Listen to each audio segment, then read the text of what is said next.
आजकल फिर जो है वो लाहौर में स्मोक का दौरा है और हाल ही में जो महकमा मौसमियात है और उसके साथ साथ जो इन्वायरमेंटल प्रोटेक्शन एजेंसी है पंजाब की, उन्होंने जो प्रेस रिलीजेज या जो बयानात जारी किए हैं उससे ये पता चलता है कि भारत में इन दिनों चूँकि दिवाली का मौसम है और वहाँ पे बड़े पैमाने पे जो है वो आतिशबाजी जो है वो की गई है और उसके अलावा फसलें जलाने का अमल जारी है। तो ये जो जुमला है पिछले हम काफ़ी सालों से सुन रहे हैं कि अगर इन्वायरमेंट लाहौर में ख़राब होती है या पंजाब में ख़राब होती है तो उसका बराह रास्त जिम्मेदार जो है वो भारत है।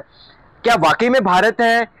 इन सारी चीज़ों को जानने के लिए हमने EPA जो इन्वायरमेंटल प्रोटेक्शन एजेंसी है पंजाब की, वहाँ पे आए हैं और वहाँ पे जो उनके तर्जुमान हैं आपके सामने भी उनसे बात करते हैं। जो स्मोग है वो भारत की वजह से बढ़ रही है या अचानक ये जो काफ़ी ज़्यादा AQI जो बढ़ा है, ये भारत में रिसेंटली जो एक्टिविटी हुई है आतिशबाजी की, उस वजह से कुछ हमें समझाएंगे कि भारत कैसे जिम्मेदार है? अच्छा, मैं आपको एक बात बताता हूँ। जो अक्टूबर का महीना होता है ना, अक्टूबर नवंबर दिसंबर, इसके अंदर नॉर्मली जो विंड डायरेक्शन है उसमें ईस्टर्न कॉरिडोर ओपन हो जाता है। ठीक है। यानी कि जो विंड डायरेक्शन है वो दिल्ली अमृतसर टुवर्ड्स लाहौर होती है। ओके। पंजाब में लाहौर मोस्ट अफेक्टेड होता ही इसलिए है क्योंकि इसमें हमें माइग्रेटेड जो स्मोग है वो बहुत ज्यादा अफेक्ट करती है। ठीक है, ठीक है। नो डाउट कि इसके अंदर हमारे अपने फैक्टर्स भी शामिल हैं। ये स्पेसिफिक टाइम पीरियड होता है जिसमें ईस्टर्न कॉरिडोर ओपन होता है। कितनी देर के लिए? ये नवंबर के एंड तक रहेगा।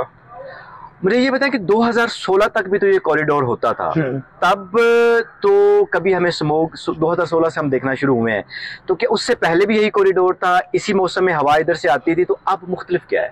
अच्छा, कुछ क्लाइमेटिकल चेंजेस हुए और कुछ देखो हमने अपने भी सिटी के अंदर चीज़ों को जो है उसका नंबर या जिसको आप कहते हैं अर्बनाइजेशन का जो कॉन्सेप्ट था उसको शायद हम उसका फॉलो नहीं कर पाए, तो ग्रीन एरियाज थोड़े कम हुए।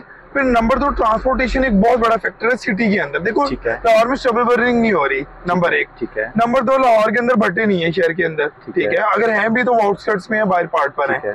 तो जो ट्रांसपोर्टेशन है उसने डायरेक्टली जो है वो अफेक्ट किया लाहौर के स्मोक के रोल के अंदर।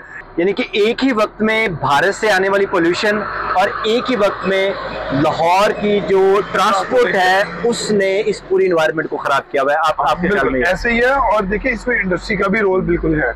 देखिए जो इंडस्ट्रीज हैं, अब हम लोग इंडस्ट्रीज बंद करते हैं जो प्रॉपर सब स्टैंडर्ड, अगर कोई फ्यूल यूज कर रहा है हम उसे बंद कर देते हैं। अगर किसी ने एमिशन कंट्रोल सिस्टम नहीं लगाया हुआ हम उसे बंद कर देते हैं। तो मुझे ये बताएं कि ये जो आपकी स्मोक एंटी स्मोक गन है जिसको मैं आपको दिखाता हूँ जी नाज़रीन, ये वो जिसका काफी शोर है आजकल पंजाब हुकूमत, जो मैं थोड़ा कैमरा इसको दूर करना चाह रहा हूँ ताकि आपको ये नजर आ जाए।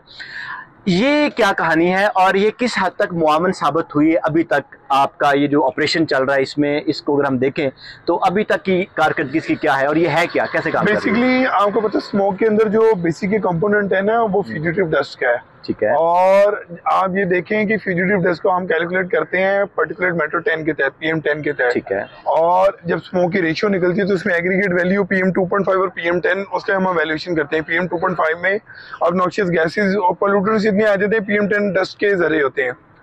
अब हमने इसको टेक्निकली भी प्रूव किया है। ये करती क्या है, इस गन की जो वाटर स्प्रिंकलिंग की पावर है ना वो 100 से 120 मीटर है। ठीक है। और चूंकि अक्टूबर के अंदर टेम्परेचर चूंकि डिप डाउन कर रहा होता है नीचे, तो रात के टाइम जितने हैवी पोल्यूटेंट्स होते हैं या स्टैग्नेंट डस्ट के पार्टिकल होते हैं वो फिजा में एक जगह ठहर जाते हैं। ठीक है। और उसकी हाइट होती है 50 से 70 मीटर। तो ये जितने भी वो पार्टिकल फिजा में स्टैग्नेंट है, ये डिस्पर्स पार्टिकल जितने, ये उनको सेटल करके अपने साथ नीचे जमीन पे ले आती है। Thank you so much Sajid Bashir साहब। जो लाहौर की सड़कों पे चलने वाली ट्रैफिक है ये दूसरा बड़ा पोल्यूटेंट है जो इस वक्त अगले 2 से 3 महीने में लाहौर को तब्दील करके इसको स्मोग के मौसम में पिछले 10 सालों में कन्वर्ट कर चुका है। अभी तक के लिए इतना ही। मजीद खबरों और अपडेट्स के लिए विजिट कीजिए हमारी वेबसाइट urdunews.com।